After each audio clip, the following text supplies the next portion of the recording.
Ինձ հետաքրքիր է, թե այս համաձայնությունը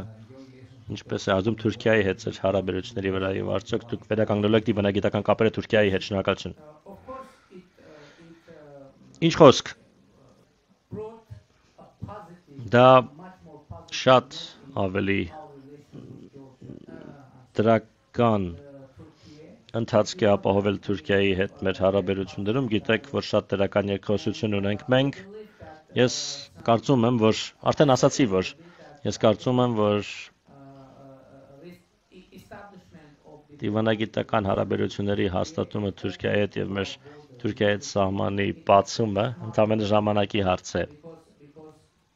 Քանի որ հիմա որևէ էական խոչընդոտ սահմանի բացման համար, դիվանագիտական հարաբերությունների հաստատման համար չկա։ Եվ ես կարծում եմ, որ դա տեղի կունենա, թե ինչքան արագ դա տեղի կունենա, արդեն այլ հարց է եւ այլ խնդիր, բայց ես կարծում եմ, որ մենք հասնում ենք մի հանգրվանի, որում կունենանք լիարժեք դիվանագիտական հարաբերություններ, կունենանք բաց սահմաններ, կունենանք տնտեսական համագործակցություն, քաղաքական համագործակցություն եւ կլինենք նորմալ հարևաններ։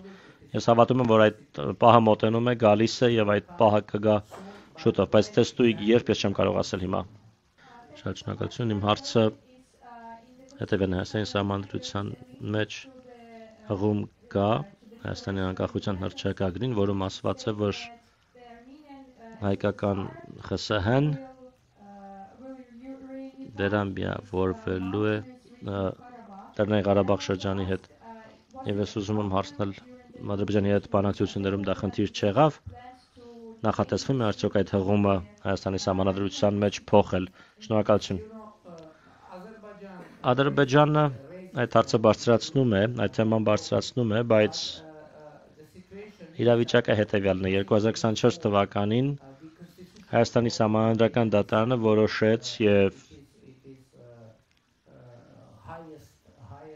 դա բարձրագույն մակարդակի իրավական որոշումն է, որ որևէ տարածքային պահանջ Հայաստանի սահմանադրությունը չի պարունակում մեր որևէ հարևանի նկատմամբ։ Ավելին,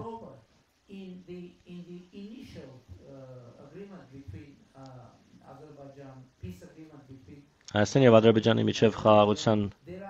համաձայնագրի տեքստում բազմաթիվ դրույթներ կան այն մասին, որ կողմերը չունեն տարածքային պահանջներ միմյանց նկատմամբ եւ պարտավորվում են այդպիսի պահանջներ չներկայացնել ապագայում։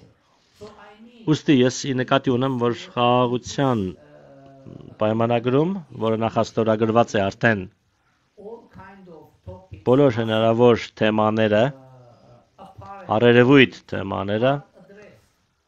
հասցեագրված են, այսինքն չկա այդպիսի խնդիր, ինչպիսին դուք նշեցիք մեր պարագայում։ Ուստի նույնիսկ եթե կարող են ինչ-որ ենթադրություններ լինել կամ պնդումներ լինել,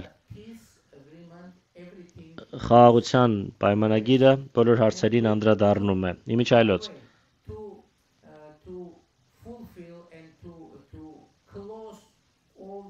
բոլոր այդ թեմաները փակելու եւ լուծելու համար ընդամենը անհրաժեշտ է ստորագրել եւ ավելացնել խաղաղության պայմանագիրը եւ դրանից հետո այն ձեռք կբերի բարձրագույն իրավաբանական ուժ եւ այլ մեկնաբանությունների հնարավորություն չի լինի։ Merci monsieur le Premier ministre, merci messieurs dames pour cet échange. Bon festival, je vous demanderai d'applaudir monsieur le Premier ministre.